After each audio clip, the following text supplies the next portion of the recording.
Muy buenas. Para mí es un auténtico privilegio estar hoy con vosotros en esta Escuela Vizcaína de Fútbol, en un día tan bonito y tan especial como la inauguración del canal de YouTube. Así que es un poquito de responsabilidad, tengo que decirlo, pero bueno, estoy en buenas manos y sé que vamos a disfrutar todos. Antes que nada, dar las gracias a Fernando que se puso en contacto conmigo. Ya lo hizo la temporada pasada con el curso de Scouting, donde disfruté muchísimo. Y cuando recibí su llamada hace un par de semanas, por supuesto, tenía mi sí antes que terminase esa frase, porque me parece que en esta etapa en la que nos está tocando vivir el confinamiento y sobre todo con iniciativas tan bonitas que quiere llevar el mundo del análisis, el mundo de la formación a todos los hogares y con el canal de YouTube es una herramienta perfecta para conseguir ese objetivo, pues por supuesto le dije que sí, que contase conmigo. A la hora de buscar una temática que pudiese resultar interesante, pues llegamos a la conclusión de que tal vez sería apropiado empezar por el mundo del scouting deportivo. Y desde una perspectiva bastante, podemos decir, sencilla. La idea es empezar desde cero. Intentar plantear muchas preguntas, porque sinceramente os lo digo, yo cada semana, cada día, cada jornada, en cada entrenamiento me surgen dudas con respecto a materias tan distantes como la táctica, la técnica, el análisis, el videoanálisis. Y solo cuando uno tiene esa duda e intenta buscar información y se intenta formar y pregunta y contrasta opiniones y lee, me parece que solo desde esa perspectiva se tiene un crecimiento constante que creo que es fundamental para no perder comba en esta sociedad que es que avanza a una velocidad brutal. Entonces, me gustaría eso, pues intentar con vosotros llevar esta conversación entre amigos desde el comienzo del scouting deportivo a ejemplos más prácticos. Y os hago un anticipo. Fijaos que podemos empezar, si queréis, preguntándonos qué es scouting. Y dentro de qué es scouting, qué aplicación tiene el scouting. Y por qué decir scouting y no decir análisis. Y si me apuráis, ¿qué diferencia hay entre un analista de club y un analista de cuerpo técnico? ¿O cómo se hace un informe? ¿Un informe de rival o de propio equipo? Y si hablamos de captación, ¿cómo se hace un informe de captación?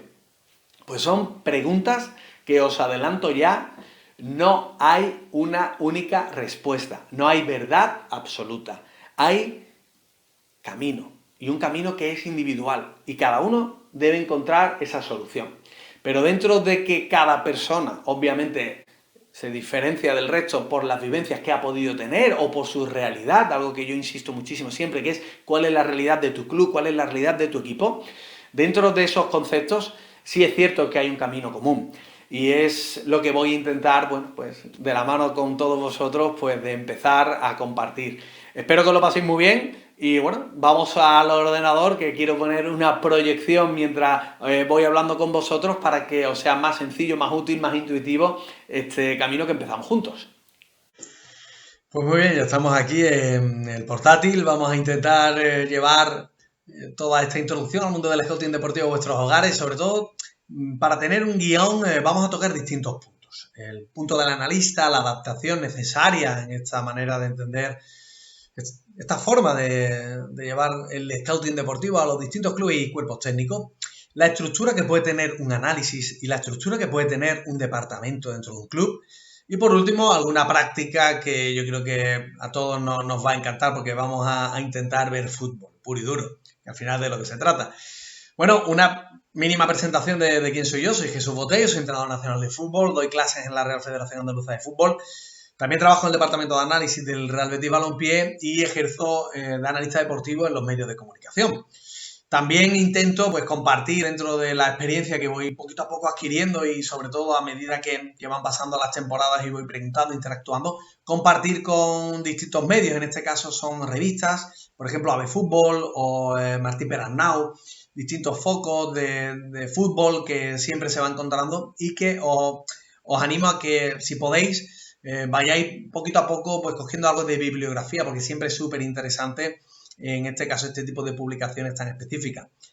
Toda mi experiencia, sobre todo de los primeros años, pues lo llevé a un libro, el libro se llama Scouting Deportivo, fue en 2012, donde iba cogiendo, bueno, esa vivencia del día a día y la verdad que estuvo muy bien porque recibí muchísimo cariño, gustó muchísimo. La verdad que para mí fue una sorpresa y una delicia conocer a tanta gente a través de esta publicación y que ha ido sufriendo pues distintas modificaciones y ampliaciones como la última en 2017. De toda esta experiencia de mi viaje personal, sobre todo lo que creo que hay que resaltar desde el minuto uno es que el fútbol está en una evolución constante. Cambia casi día a día. ¿Qué os voy a decir a vosotros, ¿no? Que estáis también como yo a pie de obra, como se dice en los distintos equipos en los que estáis entrenando. El fútbol es una evolución constante y tenemos que aceptarla. Y es muy importante, porque fijaos que en esta foto, que a mí me encanta, es del diario Marca, hace poco en Champions, no hay 100 años de distancia entre esos dos momentos y sin embargo parece que son dos mundos completamente diferentes. Pues esa evolución sigue sucediendo día a día y ya no es solo el futbolista, ya es el entorno, ya el reglamento, ya es los medios de comunicación, ya es todo lo que rodea al deporte, al fútbol en este caso. Por eso hay una palabra que tenemos que tener muy en cuenta y es innovación. La innovación, a veces de forma errónea, los clubes, los dirigentes, incluso nosotros mismos a veces, la llevamos al terreno de la tecnología. Y personalmente os invito a que deis la vuelta a los conceptos que tenemos y nos fijemos en la persona. Porque os aseguro que la innovación que está por llegar, ese cambio que va a afectar de raíz al mundo del deporte, al mundo del fútbol, va a versar en la persona. La tecnología obviamente está teniendo ese protagonismo. Estamos entrando en una fase en la que desde el Big Data, por ejemplo, se pueden obtener información al minuto, desde los medios de comunicación nos dicen cómo ya con los terminales prácticamente se puede hacer una radiografía de dónde nos estamos moviendo la sociedad, pero al mundo del fútbol lo que va a generar ese cambio es la persona. Y la persona es donde no podemos fallar, donde somos diferenciales, sobre todo los entrenadores y a los que nos encanta el mundo del deporte. Fijaos también que es muy importante el siguiente reto que os quiero mandar a vuestros hogares. Es el mundo de la información relevante. Estamos hablando de personas, estamos hablando de tecnología, pero al final esto es fútbol. ¿Y qué es lo importante en el mundo del fútbol? ¿Qué es lo verdaderamente relevante? Saber responder a esa pregunta es lo que nos va a diferenciar. Y aquí os voy a mostrar ahora un pequeño vídeo para que me digáis qué es lo que veis. En este vídeo, sinceramente, no os voy a preguntar absolutamente nada. Quiero que vosotros disfrutéis, que me digáis qué es lo que veis, qué es lo que percibís, qué os dice a ustedes este partido. Y con eso, después, os voy a mostrar cómo se ve el mismo partido desde los ojos de un analista.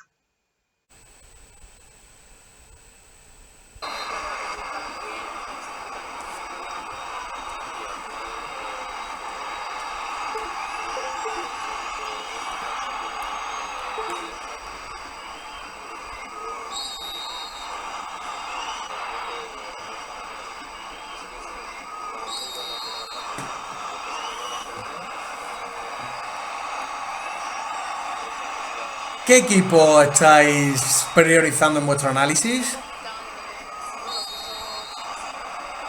¿O tal vez estáis mirando solo un futbolista?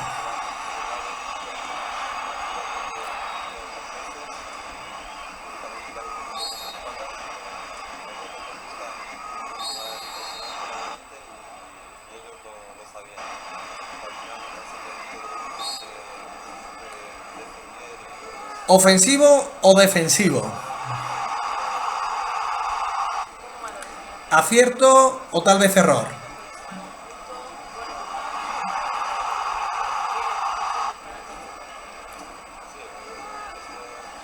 Marcaje, remate.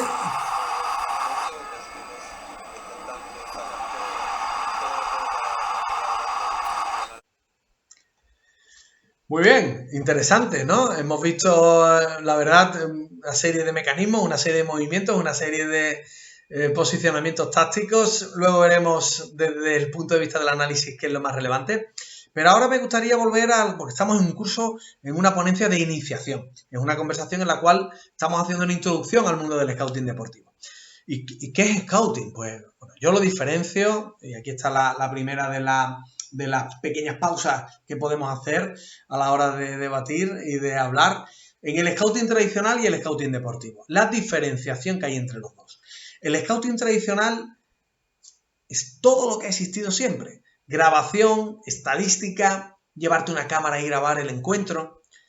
Para ese scouting tradicional valía cualquier persona, cualquier aficionado al fútbol, cualquier periodista, porque es una manera de trabajar sin organización. ¿Qué es lo que intentamos con el scouting deportivo? Pues ese cajón desastre que era el scouting tradicional, ordenarlo, sacar todo lo que estaba en su interior e intentar desgranarlo por departamentos. Y en un mismo partido se pueden obtener tanto datos para captación, como para formación, como para análisis. Y esta es la primera de las patitas del scouting deportivo. Organizar la información relevante. Y dentro de esa organización, destacar que hay personas que se dedican a cada acto concreto, que son los analistas. Pero hablando de analistas, vamos a volver al vídeo de antes, desde los ojos de un analista deportivo. ¿Cómo se vería?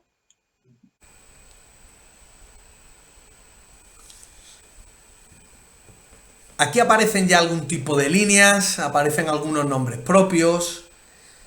Fijaos cómo se centra el foco en algunas de las posibilidades que nos da un partido.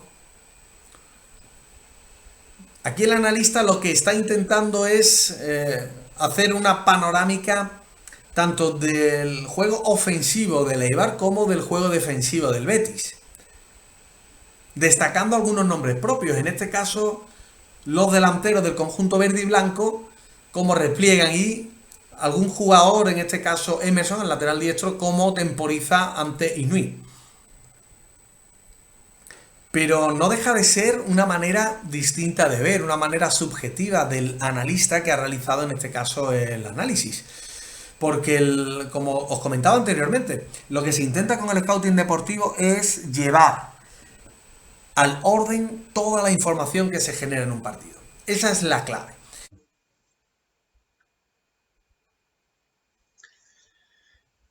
Muy bien, hemos visto ya desde la vertiente más estricta del análisis deportivo cómo se puede ver un encuentro. Vamos a entrar ahora en dos puntos interesantes. El primero es el punto de los datos y el siguiente es el punto de las personas. Ya os estáis dando cuenta que dentro del scouting deportivo se da una preeminencia al factor humano, a la persona que realiza la función.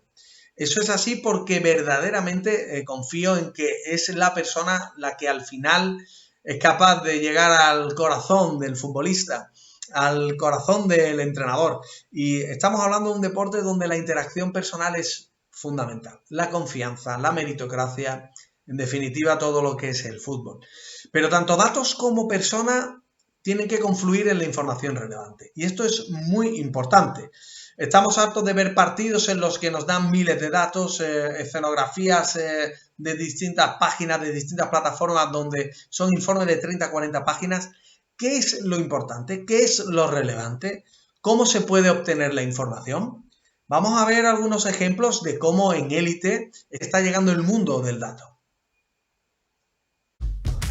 De entre todas las competiciones de fútbol europeas, la Liga Santander destaca por haber creado la infraestructura tecnológica perfecta para convertir un deporte de élite en un espectáculo sin precedentes. National Geographic descubre los secretos que han convertido a la Liga Santander en la mejor liga del mundo. En una iniciativa única, la Liga Santander puso a disposición de más de 40 clubes MediaCoach, una aplicación que rastrea y analiza las acciones de cada jugador, poniendo la información al alcance de los entrenadores en tiempo real. El funcionamiento de MediaCoach se basa en una tecnología de nueva generación.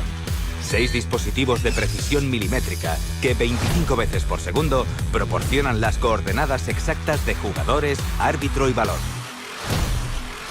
Mientras, un equipo de operarios anota las acciones individuales de cada jugador en tiempo real y al detalle.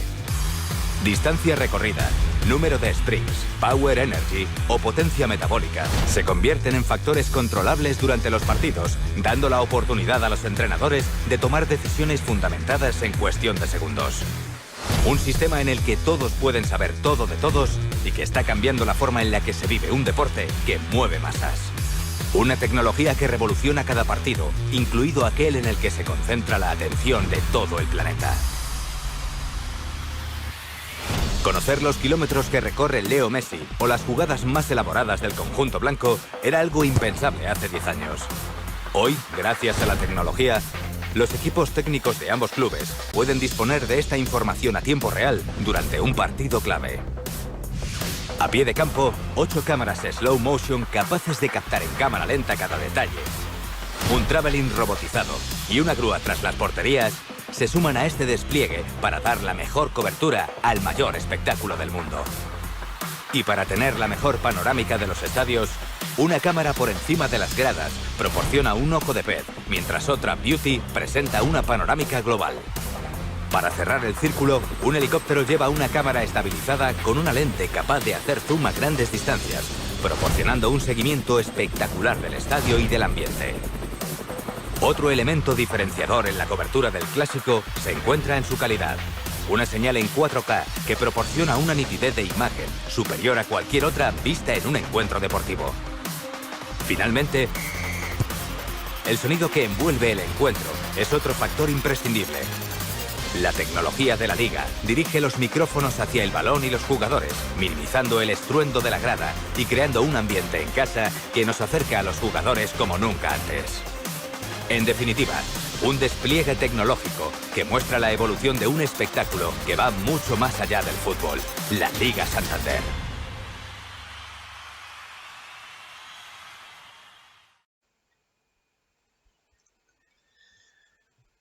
Una vez que vemos cómo se puede trabajar en primera división, cómo hay herramientas que nos dejan la más rabiosa actualidad en datos, vamos a volver a la persona. Y dentro del scouting deportivo es muy importante la nomenclatura. Ya no hablamos de scout, que se sigue utilizando, y al final el scout, tú buscas en Google y te aparecen los Boy Scouts. Vamos a intentar dar una vuelta de tuerca y centrarnos en una nomenclatura más apropiada. Y vamos a hablar del analista. Y el analista tiene distintas funciones. Ya hemos visto cómo con el scouting deportivo se puede diferenciar según los departamentos. Pero para diferenciarlo del scouting tradicional, hay que entender que el scout tradicional podía hacer de todo. Coger datos, coger distintos vídeos, utilizar plataformas, etc. ¿Qué hace el analista? ¿Qué le diferencia? Pues en primer lugar, que debe realizar el ciclo de la información. Y el ciclo de la información son 3 conceptos. ¿Cómo se obtiene? ¿Cómo se transmite? ¿Y cómo se aplica? Ese es el ciclo de la información y eso es lo que diferencia al analista del scout tradicional. Obtener la información, transmitirla y aplicarla. Y para ello es muy importante saber qué es lo que hace falta para ser analista. Cualquiera de vosotros puede ser analista. Cualquiera que tenga esa ilusión, esa pasión puede ser analista. Sí es cierto que yo soy partidario de que se tenga una titulación y la titulación sobre todo es la de entrenador. Para poder hablar de análisis con propiedad hay que tener los títulos de entrenador. Te dan ese bagaje, te da ese conocimiento, te da saber hablar con propiedad.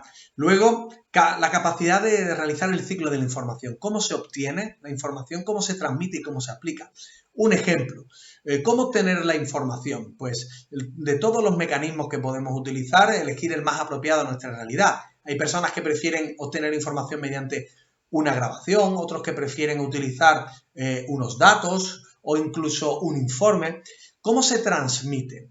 No es lo mismo hablarle al director deportivo que hablarle al entrenador, que hablarle a un futbolista. Hay que saber transmitir la información.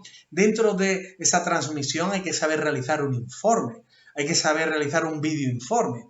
Y por último, cómo aplicarlo. Y aquí está la clave de todo. Cómo realizar esa transmisión al césped, al fútbol, a la sesión de entrenamiento. Pues esas tres parcelas, ese ciclo de la información, es lo que hace verdaderamente relevante al analista. Y por último, cada vez creo que es más importante tener personalidad. El analista debe tener esa capacidad de abstracción para que no le influyan los juicios de valor de terceros. Y dentro de un club, ¿cómo se puede organizar al analista? Y estamos de buenas noticias porque cada vez se hacen más imprescindibles los analistas. Los clubes se están profesionalizando, están entrando en la profesionalización de los departamentos. Hacen falta analistas. Es un nicho de mercado en el que creo que todos los que estáis escuchando ahora mismo podéis tener alguna oportunidad, tanto de captación como de formación, como de análisis. Y aquí es muy importante la figura del director deportivo.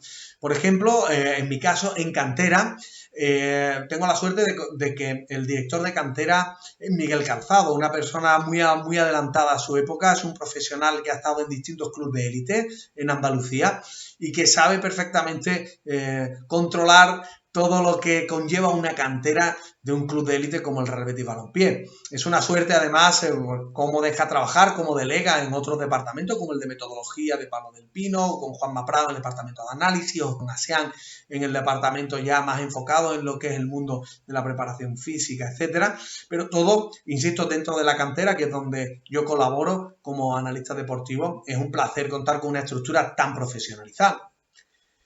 Pero volvemos. Fijaos, captación, formación y análisis. ¿Dónde entraríais vosotros? ¿Qué os llama la atención? ¿Qué os gusta? Ahí está la clave. Y dentro de un cuerpo técnico, ¿cómo se puede estructurar el trabajo de un analista dentro del cuerpo técnico? Y aquí os pongo un ejemplo que a mí personalmente me encanta, que es el de José Mourinho. Fijaros cómo Mourinho entra en el mundo del fútbol con Robson, pero con una función entre traductor, cuerpo técnico, pero más enfocado al mundo tal vez de ayudarle en la confluencia de la información, y cómo poco a poco hacen juntos una carrera meteórica que les lleva al Barcelona y donde ya Mourinho va entrando en el mundo del análisis, incluso con Van Gaal en la siguiente etapa.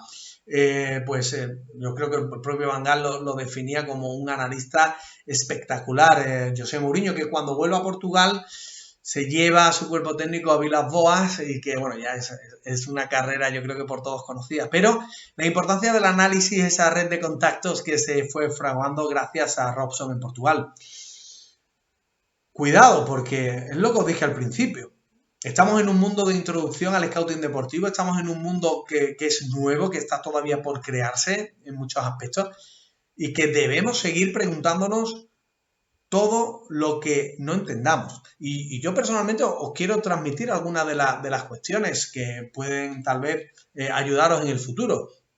Por ejemplo, ¿el análisis ha evolucionado? ¿Creéis que hay mucha diferencia entre lo que estáis viendo en esa foto a lo que se puede realizar hoy en día en cualquier vestuario? ¿Cuántos de vosotros cogéis a 15, 20 futbolistas y le ponéis un vídeo, una proyección? ¿Creéis que se puede hacer de otra manera? Oye, ¿y el análisis en vivo? ¿Qué pensáis? ¿Es necesario hoy en día ir a los campos a ver el fútbol? ¿Creéis que Mourinho, Guardiola, Emery, que aparecen en esta imagen, no tienen recursos para poder tener una plataforma? ¿Qué pensáis vosotros? ¿Análisis en vivo? ¿Y análisis en diferido? Es decir, ¿basta solo con los datos? ¿Basta solo con ver vídeos? ¿Creéis que es posible hacer un trabajo profesional solo con vídeos? Os recuerdo que es que no hay verdades absolutas. Lo importante es vuestra realidad, vuestra manera de ver el fútbol. ¿Cuántos momentos tiene un análisis? ¿Cuántas fases? ¿Prepartido, partido, postpartido? ¿Dónde está la clave? ¿En cuál de estos 3 momentos focalizaréis vuestras energías? ¿O son los 3 igual de importantes? ¿Dónde están las respuestas? Al final, lo que os digo siempre, lo importante es vuestra realidad. Pero para ir cerrando un poquito el debate, y recordad que esto es una introducción al mundo del scouting deportivo, sí es cierto que si nos vamos al cuerpo técnico, el analista tiene unas funciones, podemos decir, estándar. Y aquí, dentro de la amplitud y de la realidad de cada cuerpo técnico, podemos intentar resumirlo en 2 conceptos, el del entrenamiento y el del juego. Es decir, el analista se puede focalizar en esos 2 sectores. Y luego, también es muy interesante ver cómo se puede focalizar según los objetivos y las herramientas que posea en jugadores o en equipos, tanto rival como propio. Es decir, podemos ir eligiendo los conceptos según nuestro cuerpo técnico. Aquí os traigo una herramienta que se llama Y-Scout. Es una herramienta de pago, es cierto, pero es muy útil y sobre todo para que entendamos que la progresión, pese a que esto sea una introducción, pero la progresión del mundo del análisis en élite está cogiendo una velocidad de crucero. Estos son todos los datos o parte de todos los datos que se pueden obtener con una plataforma de pago. Lo ideal es que vosotros en vuestra realidad os diseñéis vuestras propias plataformas, que seáis capaces de diseñar una plantilla. Yo, por ejemplo, las hacía en Word, donde después las imprimía y las rellenaba a mano. Y para mí eran súper eficaces. Luego, en equipos, esta es otra aplicación distinta, es Instat, es otra aplicación de pago, pero para que veáis dentro del mundo de la élite cómo es posible obtener información veraz, eficaz y sobre todo muy filtrada. Y os pregunto, ¿cómo se prepara y realiza un informe? Estamos hablando de un mundo del scouting deportivo donde hay muchos profesionales que están llegando, pero ¿dónde está la clave para realizar un buen informe? ¿Qué creéis vosotros que es importante a la hora de poder desarrollarlo? Podéis escribir aquí en el timeline del canal de YouTube, os estamos leyendo y os vamos respondiendo en la medida de nuestras posibilidades, pero ¿cómo se prepara un informe? ¿Hay alguna verdad absoluta? Yo creo que no. Lo que voy a poner ahora en conocimiento vuestro, voy a compartir, es, como sabéis, yo colaboro en la radio y televisión del Betis realizando trabajo de analista deportivo. Y os voy a poner el ejemplo que hago yo semanalmente. Obviamente dista mucho del profesional que sí está en un cuerpo técnico en élite, son horas y horas de trabajo, son 4 o 5 profesionales, pero creo que es interesante porque estamos aquí en una introducción, ver cómo es posible realizar algún tipo de trabajo. Es muy complicado también encontrar cuerpos técnicos que ofrezcan todo el material que se realiza porque obviamente es información privilegiada. Pero aquí en la tele os voy a poner sobre la mesa más o menos algunas de las ideas que intento desgranar semanalmente con la radio y televisión del Real Betis Balompié. Por ejemplo, yo utilizo 3-4 partidos del rival. Analizo los posibles 11, los cambios principales, los jugadores de proyección que hay en la cantera.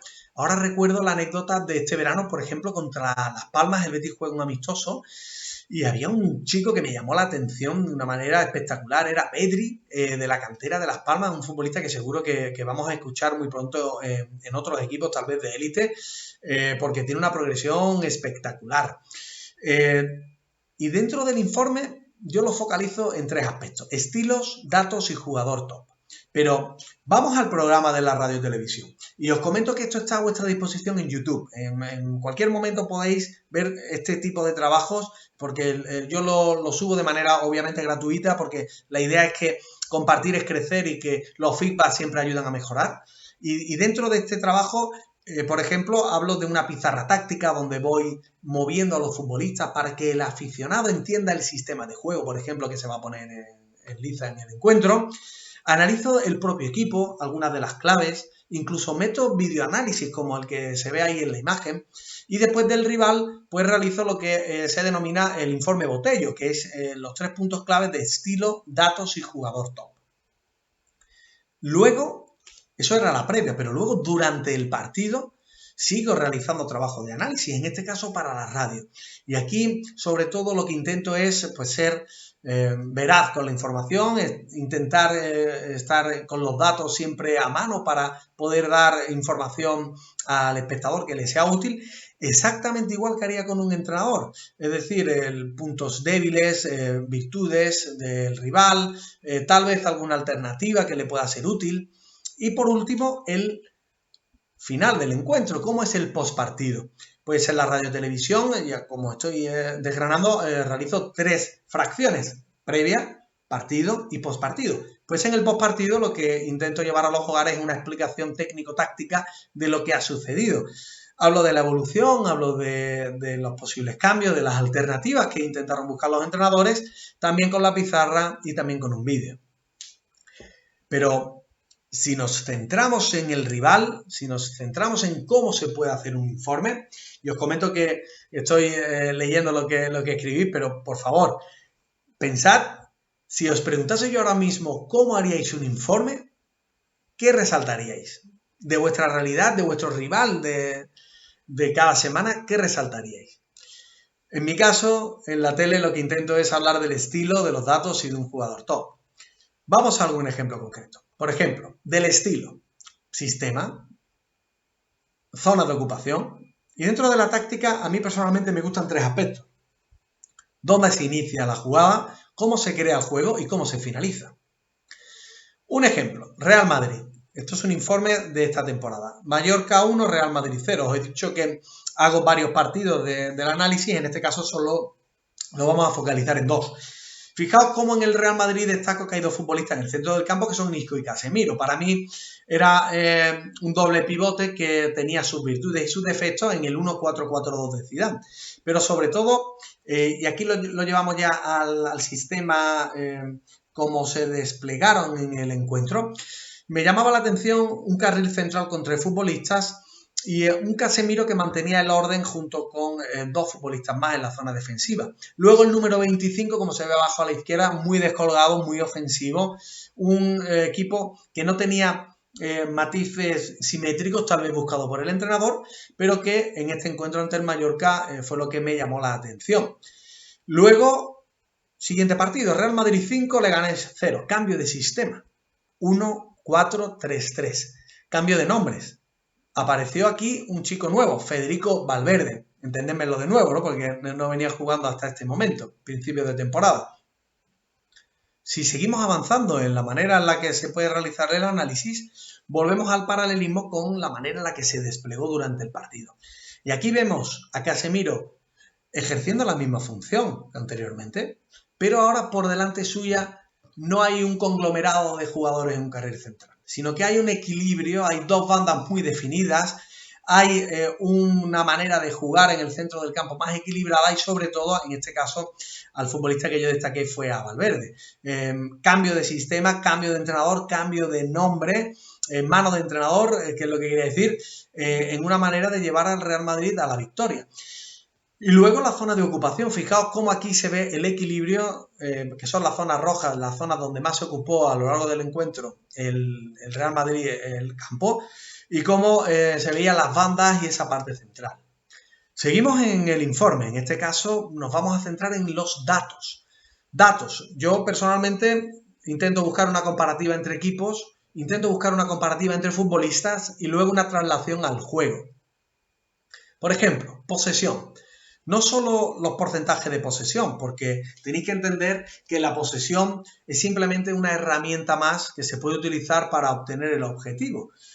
En este caso el Real Madrid se ve abajo cómo los picos iban oscilando según la posesión y es interesante, sería también para buscar otro debate, cómo cuanto más tengo el balón, más cerca estoy de obtener el resultado, que al final es lo que marca el bagaje en élite. Seguimos con los datos. En este caso, al aficionado yo le llevé esta manera de jugar del Real Madrid por las bandas. Un 37,5 en la izquierda, un 36,2 en la derecha. Una manera muy equilibrada. Es decir, con datos voy refutando el estilo de juego que le llevaba al aficionado nada más empezar el informe. Y luego los jugadores. Dentro de los jugadores se puede hablar de la táctica individual posicional, la táctica individual situativa y el tándem táctico.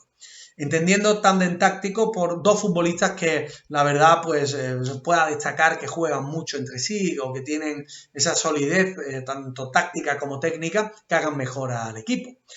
En este caso, para ir reduciendo también la información que os estoy dando, yo destaqué a Valverde. Y aquí en la manera en la que se situaba en el terreno de juego, pues llamaba la atención cómo generaba ese equilibrio, como era un futbolista box to box, que se denomina, de ida y vuelta.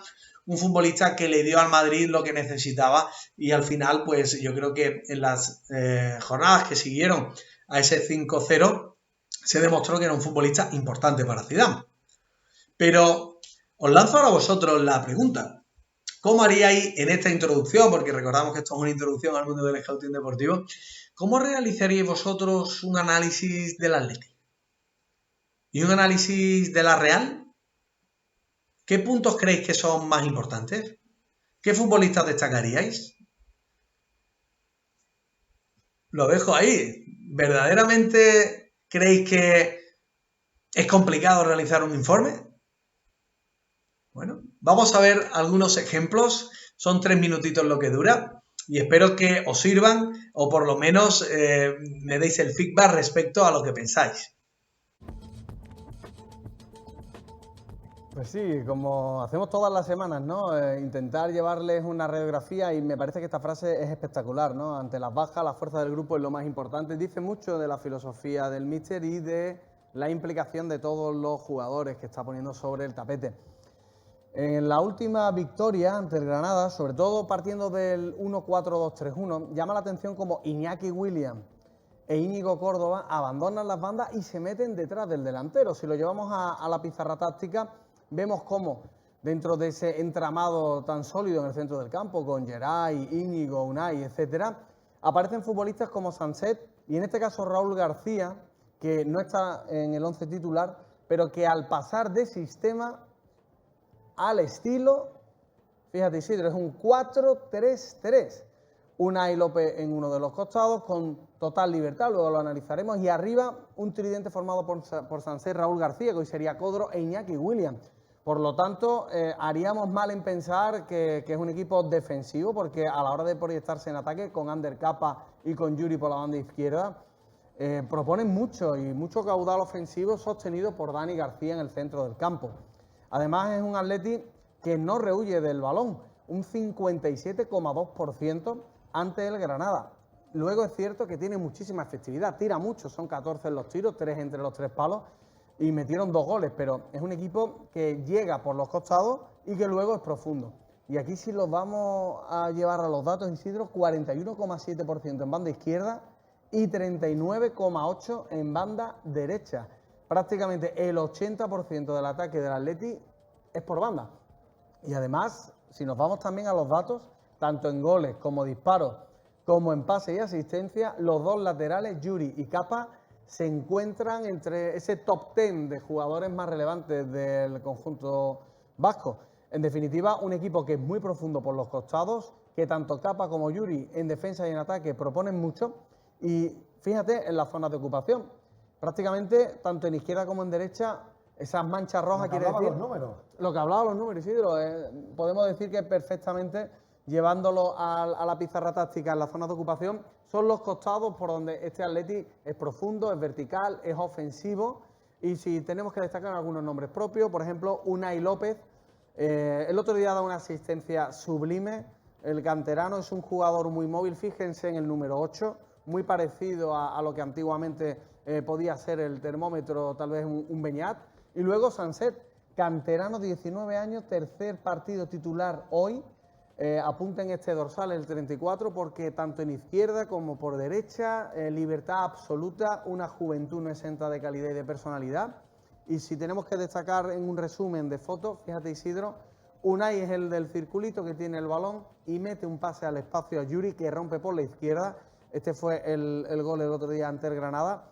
Un Atleti que tiene muy claro qué es lo que tiene que hacer, que tiene muy claro dónde hacerlo y además que por los costados es muy, muy profundo. Bueno, pues ojito a las bandas del Athletic Club de Bilbao. Antes de despedir a nuestros compañeros, un momento saludo con el patrocinio del Informe Botello.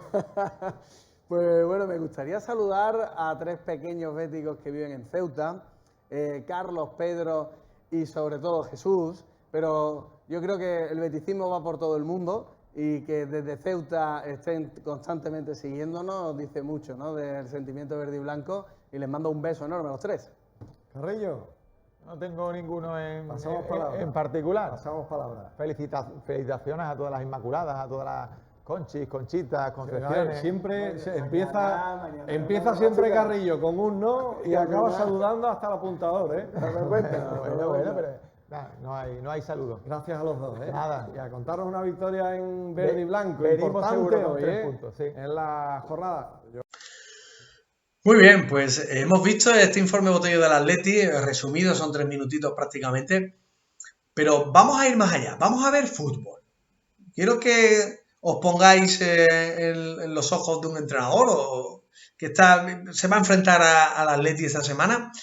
Vamos a ver partidos de primera división, algunos matices. Quiero que me digáis qué es lo que veis al respecto.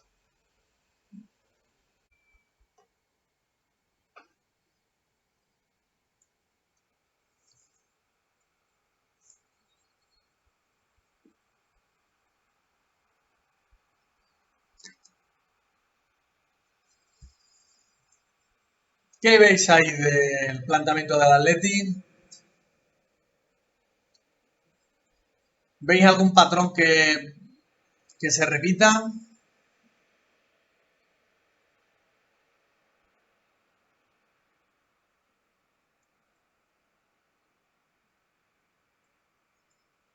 ¿Veis algún matiz que en el centro del campo llame la atención o tal vez en banda?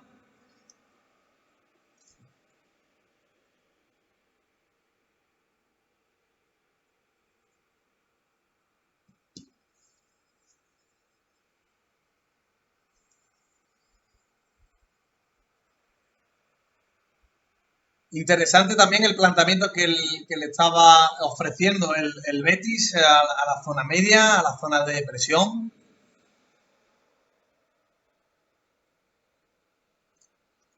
Acumulación de efectivos tal vez.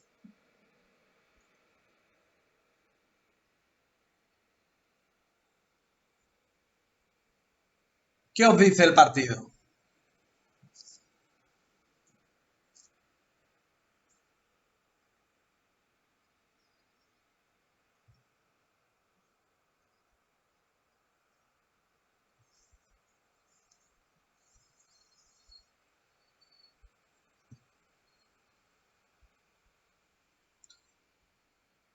Futbolistas más destacados, algún nombre propio.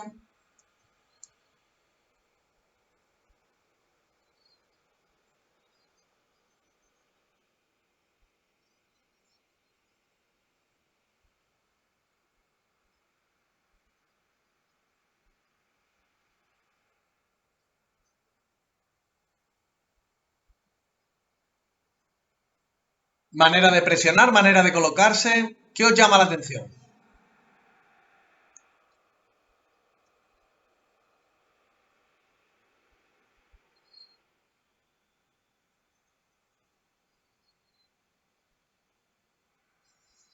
Tal vez solidaridad defensiva, tal vez agresividad en las disputas. Es muy importante ver el fútbol como lo sintáis, ¿eh? No hay verdades absolutas.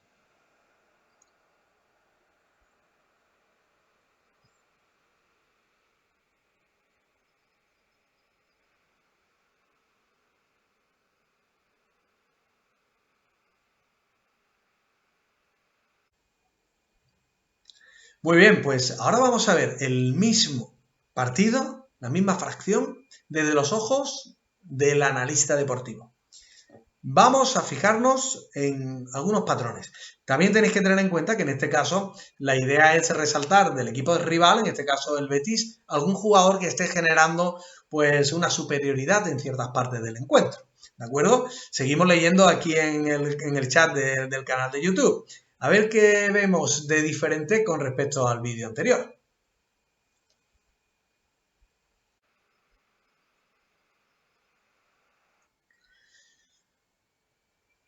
¿Y cómo se ve desde el punto de vista de un analista deportivo?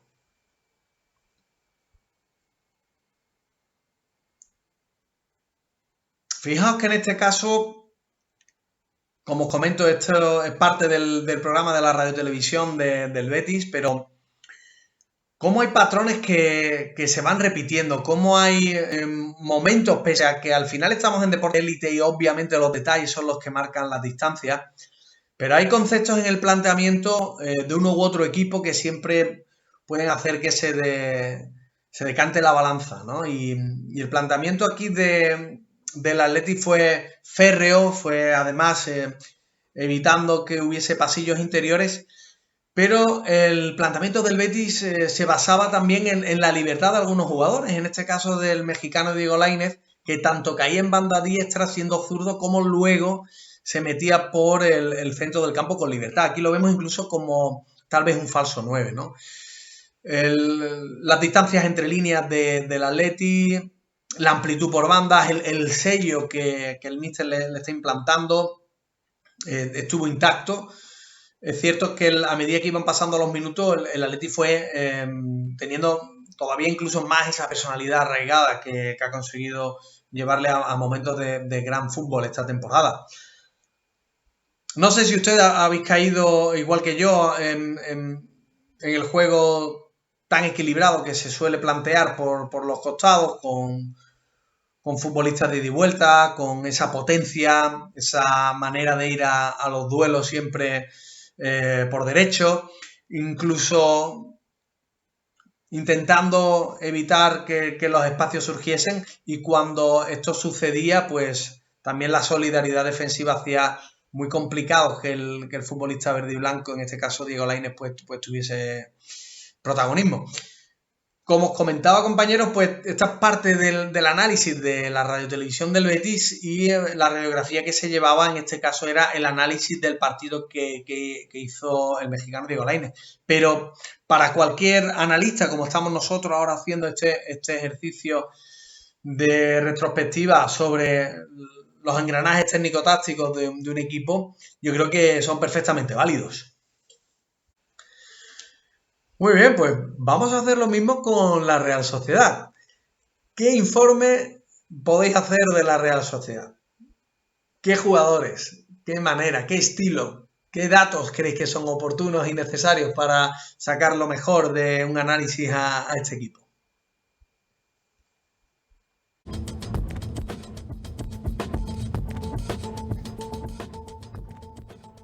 Pues sí, como hacemos todas las semanas, una retrospectiva del rival, en este caso de la Real Sociedad, sobre 3 aspectos: el estilo, algunos datos y un jugador top.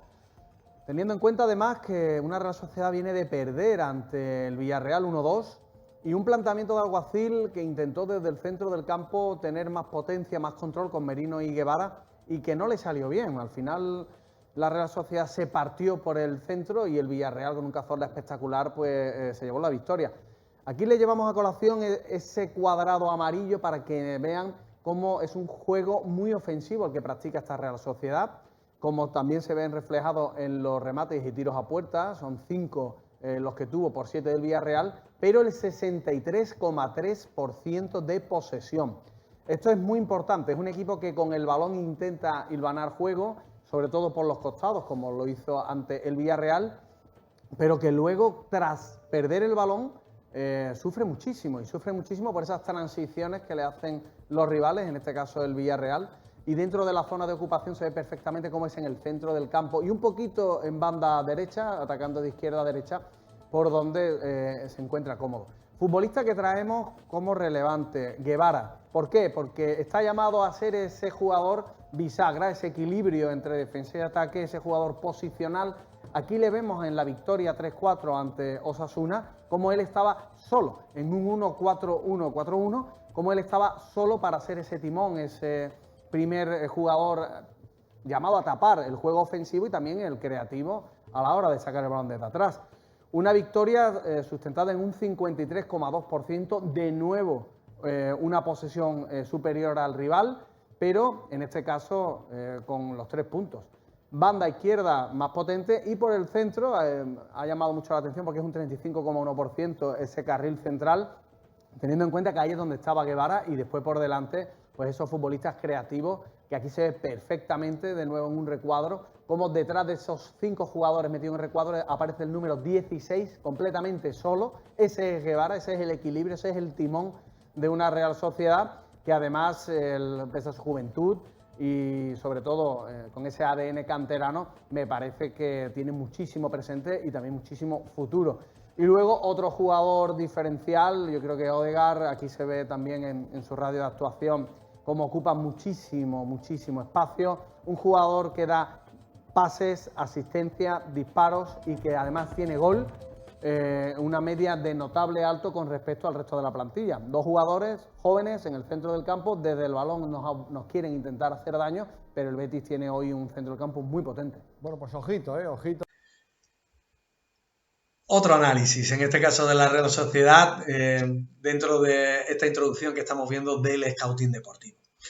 Recordad que nada es tan disruptivo como una idea, y eso va con vosotros, es vuestra esencia. Sois irreemplazables. No hay tecnología que pueda quitar esa ilusión, esa energía, esas ideas que vamos generando, y eso es auténticamente vuestro. Recordad que estamos en un mundo del fútbol en el que pasamos de un scouting tradicional a un scouting deportivo más organizado, más estructurado, pero que no podemos perder nuestro ADN futbolístico. Ese fútbol de calle, esa ilusión, esa manera de disfrutar de este deporte.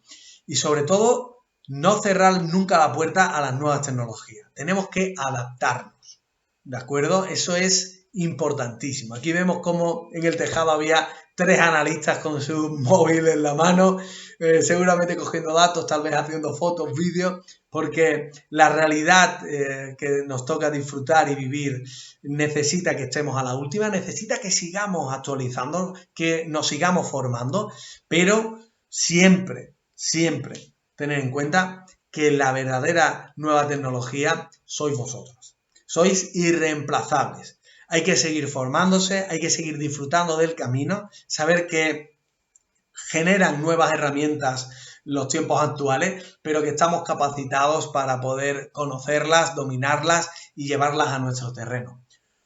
Muchísimas gracias, de corazón, ¿vale? Me lo he pasado muy bien, ha sido una oportunidad preciosa de volver a compartir con la Escuela Vizcaína de Entrenadores este momento.